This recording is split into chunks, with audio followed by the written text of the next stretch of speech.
Muy buenos días. Ya estamos a jueves, qué rápido va pasando la semana. Nuestra lectura hoy está en el Evangelio de Marcos, capítulo 10, versículos 32 al 40. Dice la palabra de Dios: Jesús y sus discípulos subían por el camino hacia Jerusalén. Jesús iba delante de los 12 que estaban asombrados. Los demás que les seguían iban con miedo. Entonces volvió a tomar aparte a los 12 y comenzó a decirles las cosas que le habían de acontecer. Mirad, ahora subimos a Jerusalén. Allí el Hijo del Hombre será entregado a los principales sacerdotes y a los escribas. Le condenarán a muerte y le entregarán a los gentiles. Le escarnecerán, le azotarán, le escupirán y le matarán. Mas al tercer día resucitará. Entonces Jacobo y Juan, hijos de Zebedeo, se le acercaron y le dijeron: Maestro, queremos que nos concedas lo que vamos a pedirte. Él les preguntó: ¿qué queréis que haga por vosotros? Ellos dijeron: concédenos que en tu gloria nos sentemos el uno a la derecha y el otro a tu izquierda. Entonces Jesús les respondió: no sabéis lo que pedís. ¿Podéis beber el vaso que yo bebo, o ser bautizado con el bautismo con que yo soy bautizado? Ellos respondieron: podemos. Jesús les dijo: el vaso que yo bebo beberéis, y con el bautismo con que yo soy bautizado seréis bautizados. Mas el sentaros a mi derecha y a mi izquierda no me corresponde dároslo, sino a aquellos para quienes está preparado. Cuando los otros 10 oyeron esto, comenzaron a enojarse contra Jacobo y contra Juan. Entonces Jesús los llamó y les dijo: ¿sabéis que quienes se tienen por gobernantes de las naciones se enseñorean de ellas, y los poderosos ejercen sobre ellas su potestad? Pero no será así entre vosotros. Al contrario, el que quiera hacerse grande entre vosotros será vuestro servidor.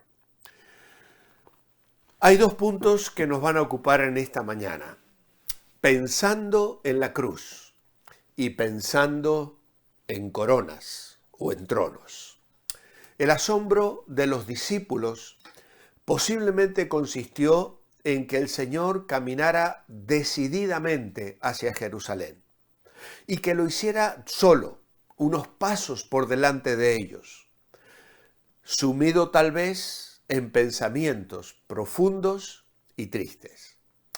El Señor caminaba por delante de los 12 con una solemnidad y determinación que hacían presentir el peligro.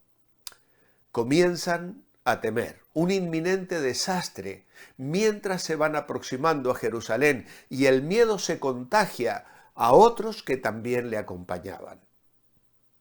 Hay una descripción progresiva en lo que les dice Jesús. 6 escalones. Primero, subimos a Jerusalén. Luego, y el Hijo del Hombre será entregado a los mayores responsables, la gente del Sanedrín.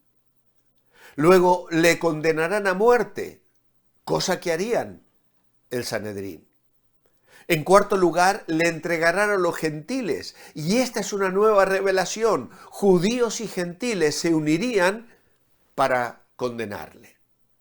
En quinto lugar, le escarnecerán y le matarán. Y en sexto lugar, al tercer día, resucitará. Es ya la tercera vez que Jesús intenta hacerles comprender lo que a ese momento no habían entendido y no lo acabarían de entender. Lucas añade que ellos para nada comprendieron estas cosas. El destino del viaje era Jerusalén y Jesús dirigía el camino. Al escribir Marcos el relato del viaje de El Salvador al Calvario, debe haber meditado mucho sobre los grandes cantos del siervo. Probablemente el evangelista tenía en mente aquellas canciones que están contenidas en el libro de Isaías entre el capítulo 42 y el capítulo 53. En estos 10 capítulos hay párrafos que son llamados el cántico o cánticos del siervo del Señor. Y es probable que Marcos haya estado reflexionando en su mente y en su corazón. Por ejemplo, en Isaías 57 dice, porque el Señor Dios me ayudará, por tanto no me avergoncé. Por eso puse mi rostro como un pedernal y sé que no seré avergonzado. No podemos sino admirar el valor del Señor Jesucristo, el siervo de Dios, al seguir su camino hacia el Calvario. Y debemos adorarle mucho más por lo que hizo por nosotros. Debemos tratar de comprender el aturdimiento y el temor de sus seguidores, porque esta fue una experiencia difícil para ellos y de ninguna manera lo que ellos habían planeado o incluso esperado. Cada nuevo anuncio de la muerte de Jesús solo aumentaba su perplejidad. En los dos primeros anuncios, en Marcos 8:31 y en el capítulo 9:31, Jesús les había dicho lo que iba a ocurrir, pero ahora les dice dónde tendrá lugar su pasión: en la ciudad santa de Jerusalén. Y en este tercer anuncio, el Señor también incluyó la parte que los gentiles tendrían en su juicio y muerte, y por cuarta vez les prometió que resucitaría de nuevo. Lo había hecho en Marcos 9:9. Le dijo a sus discípulos la verdad, pero ellos no estaban en condición de comprenderla. Ahora esto me ha hecho reflexionar. ¿Nos puede pasar que el Señor esté hablando a nuestros corazones y no estemos comprendiendo lo que nos quiere decir? ¿Estás seguro de prestar atención, de tener una mente abierta y un corazón receptivo a Dios en tu vida?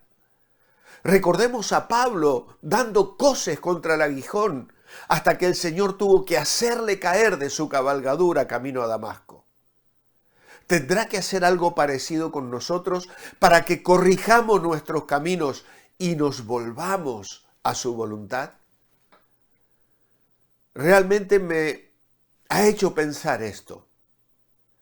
A veces hay circunstancias que Dios permite en la vida. Son algo que Dios permite. ¿Qué nos está queriendo decir el Señor? A ti como persona, como siervo del Señor, a tu hogar, tu matrimonio, tu familia, e incluso el mensaje llega al pueblo de Dios, a la iglesia, a aquellos que somos afectados por las situaciones que se viven. ¿No nos estaremos perdiendo algo? ¿No tendremos nuestros ojos cegados y nuestros oídos cerrados? Oh, que el Señor nos ayude a discernir, a corregir y a responder como Él espera que lo hagamos, pensando en la cruz. Pero ahora nos encontramos con algo diferente, pensando en coronas. Marcos y Mateo muestran cómo la mente de dos de los discípulos estaban ocupados en planes de su propia egoísta ambición. Mientras Jesús estaba dándoles detalles de su inminente muerte y resurrección. Así que mientras Jesús les anticipa acerca de su humillación, ellos solo están pensando en su futura autoexaltación. A la luz del anuncio del Señor respecto a su muerte, nos sentimos abochornados y avergonzados al leer que Jacobo y Juan pidieron tronos. ¿Cómo pudieron ellos, incluso su madre, porque Mateo 20 lo explica, ser tan insensibles y egoístas? Pedro había respondido al primer anuncio discutiendo con Jesús. En ninguna manera esto te acontezca. Después del segundo anuncio, los discípulos respondieron discutiendo entre sí quién sería el mayor. Y ahora, estos hombres parecen estar ciegos al significado de la cruz. En realidad, Salomé y sus dos hijos Estaban reclamando la promesa que Jesús les había dado de que en el reino futuro los discípulos se sentarían en 12 tronos con el Señor Jesús. Está contenido esto en Mateo 19, 28. Aparte de una cosa, estaban pidiéndolo en forma egoísta. Y Dios no contesta las oraciones egoístas. Santiago, capítulo 4, versículo 2 y 3, dice: si codiciáis algo y no lo obtenéis, matáis. Si ardéis de envidia y no conseguís lo que deseáis, discutís y lucháis. Pero no obtenéis lo que deseáis porque no pedís. Y cuando pedís, no recibís porque pedís mal, con el único propósito de satisfacer vuestras pasiones. Podemos orar mal, podemos pedir cosas mal. Ahora, Dios no contesta oraciones egoístas, pero si lo hace, es nada más que para disciplinarnos y enseñarnos cómo orar de acuerdo a su voluntad. En el Salmo 106, versículo 15, dice: y Él les dio lo que pidieron, mas envió mortandad sobre ellos. Y luego en Primera de Juan, capítulo 5, versículo 14 y 15 dice: y esta es la confianza que tenemos en Él, que si pedimos alguna cosa conforme a su voluntad, Él nos oye. Y si sabemos que Él nos oye en cualquiera cosa que pidamos, sabemos que tenemos las peticiones que le hayamos hecho. Jacobo, Juan y Salomé, su madre, no se dieron cuenta de que cuesta algo conseguir respuestas a la oración. Para que Jesús les concediera lo que pedían, Él tendría que sufrir y morir. ¿Por qué tendría Él que pagar un precio tan grande solo para que ellos pudieran disfrutar de tronos gratis? ¿Es esa la manera de glorificar a Dios? El versículo 37 de nuestra lectura hoy nos muestra que ellos no dudaban del triunfo de Jesús a pesar de sus conversaciones sobre su muerte. Jesús les habla entonces de un vaso y de un bautismo. En los banquetes un rey acostumbraba ofrecer su copa a los convidados. Era una expresión que describía una experiencia de bien o una experiencia de mal. Por ejemplo, el Salmo 23:5 dice: aderezas mesa delante de mí, en presencia de mis angustiadores, unges mi cabeza con aceite, mi copa está rebosando. Y el Salmo 16:5, el Señor es la porción de mi herencia y de mi copa, tú sustentas mi suerte.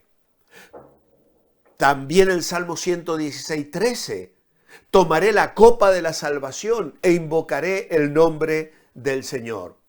Pero tenemos, por ejemplo, el Salmo 75:8, porque el cáliz está en la mano del Señor y el vino está fermentado, y lo beberán todos los impíos de la tierra hasta el fondo. E Isaías 51:17 dice: levántate, Jerusalén, despierta, porque bebiste de la mano del Señor el cáliz de su ira. Así que son pasajes que, como vemos, nos hablan de copas que son una experiencia de bien o de copas que son una experiencia de mal. Ahora, el bautismo implicaba no solo beber, sino ser sumergido en esa experiencia. Y no solo beberían, sino que serían sumergidos en una experiencia dolorosa, que en el caso de Jacobo se concretó en Hechos 12, cuando fue decapitado por Herodes. Todos ellos serían puestos a cargo de ovejas a las cuales servir y cuidar y alimentar. Y no como súbditos a quienes hay que dominar, sujetar y oprimir para sacar lo mejor de ellos. Los oficios, las funciones, los ministerios en la iglesia no son puestos de dominación, sino responsabilidades de servicio a Dios y al prójimo. Jesús les dijo que la decisión final de todas las cosas pertenecía a Dios. Y así Jesús mostró una sumisión completa al Padre y enseñó que en última instancia la voluntad de Dios era la suprema. Mi oración escrita esta mañana es: amado Padre, cuán egoístas podemos llegar a ser. Perdónanos hoy. Queremos tener los oídos bien atentos a tu voz, a lo que tú nos quieres decir, los ojos bien abiertos para ver el camino por el que nos quieres llevar y pensar no solo en nosotros, buscando nuestro propio bien, sino encontrando nuestro gozo en servirte y obedecerte en todo lo que tú quieras de nosotros. En tu nombre, amén. Os espero mañana para cerrar esta semana. Mientras tanto, manteneos bendecibles.